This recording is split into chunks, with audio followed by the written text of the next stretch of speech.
Your spouse has announced that they want a divorce and you are in a panic. You don't want your marriage to end and you don't know what to do. I know this terrible situation. I was where you are several years ago. So today I'm going to give you 9 things that you can do when your spouse wants a divorce that you don't want. Number 1, keep your emotions in check. This is not the time to fall apart. Remember, saying that they want a divorce and actually divorcing are 2 different things. If there is a possibility that you and your spouse can turn things around, it's really important to handle the situation very carefully. Your demeanor and your response is really important right now. So keep calm and put on a brave face. Now, if you feel that you can't keep yourself from losing it, because after all, hearing that your spouse no longer wants to be married to you can be devastating, so you can ask for a little time to think and process and get back to the conversation once you feel that you can keep yourself together. Number 2, don't beg. Crying, begging, or pleading with your spouse to give you another chance, promising to change everything about yourself, or saying that you will do anything they want will most likely push him away even further, as it will make you appear weak, desperate, and pathetic, which also ultimately leaves him with all the power. When your spouse says they want out of the marriage, they may have been mentally preparing themselves for this for a really long time, maybe even years. So begging will never work out in your favor. Remember that confidence and self-esteem are attractive qualities for any person. Often partners are really drawn to these qualities. So put your best foot forward and show him that you will be okay no matter what. Of course, you don't want to appear like you don't care that the marriage is falling apart either. There is a delicate balance that you need to maintain. So just keep your composure, be calm, and hear them out.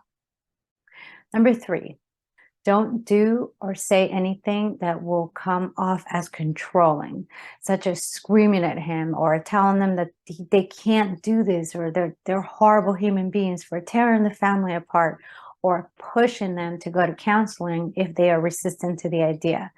Remember, your spouse is already feeling trapped. So any attempt you make to change them will be interpreted as controlling and will only confirm their belief that they're doing the right thing by leaving you.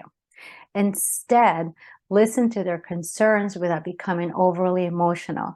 Show maturity and discuss why you feel the marriage is salvageable and how you believe that it is worth it to work on it. And tell them how you are sure saving the marriage is achievable. Your spouse will take cues from your attitude and possibly even consider holding off on filing as they wait and see your attempts to make legitimate changes. Number 4, don't accuse or blame.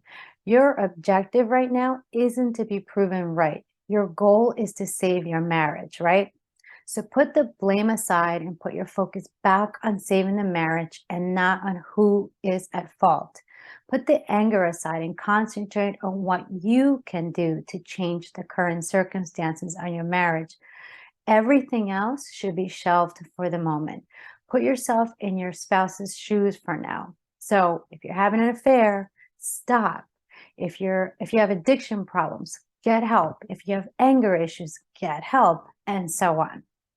You have to be willing to truly understand from your spouse's perspective that what your role was, what role you played in the problems of your marriage.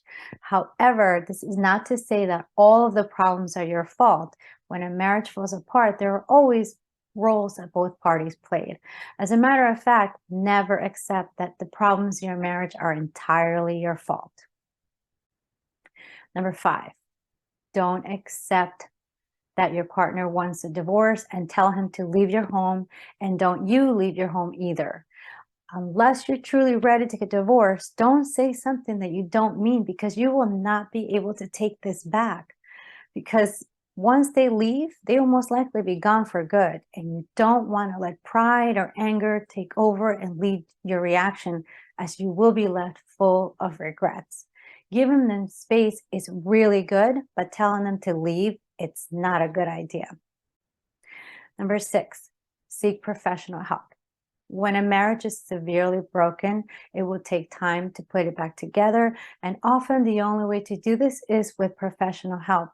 And whether your spouse agrees to go to counseling or not, going for individual counseling will still be very helpful at figuring out your part in the deterioration of your marriage so you can begin making changes. So you don't need to wait for your partner. And it is also very beneficial to have a professional help you deal with the shock and the grief and navigate through this very emotional and transitional time. Number 7, keep your children away from divorce conversations and fights until you are both absolutely sure it's over. And then, if possible, have a discussion about when and how you will break the news to your children. Number 8, speak to a lawyer. Speaking to a lawyer doesn't mean that you have given up, but it's always good to know what you will need to do to get your ducks in a row should it come down to you actually getting divorced. And number 9, focus on you and becoming the best version of yourself right now. Now, I know this is easier said than done, but you are going through a series of emotional challenges, and taking care of your physical and emotional health are crucial to how you process your circumstances and how you make important decisions moving forward. So instead of giving into the fear, focus on things that are really good for you, such as exercising, meeting with friends, or picking up a hobby you've put off for years. And again, even if your spouse refuses to go to marital counseling, you should still go. That's the first step to making sure that you're protecting your mental and physical health. One-on-one counseling will provide you with coping tools and address the areas within yourself that you may need to work on. So if your spouse wants a divorce, but you don't, try to keep calm. Remember, sometimes there is a possibility of reconciliation, but you will need patience, time, and most likely a really good therapist. But look, if you did all of the things above and your spouse has gone through the divorce anyway, I know it doesn't feel this way right now, but you will be okay. This is the time to lean in on your faith. Believe that God, the universe, Buddha, or whatever your higher power is, that they are shifting you to something so much better for you, something amazing. But you can't get there. You can't get to that place if you won't let go of where you are now.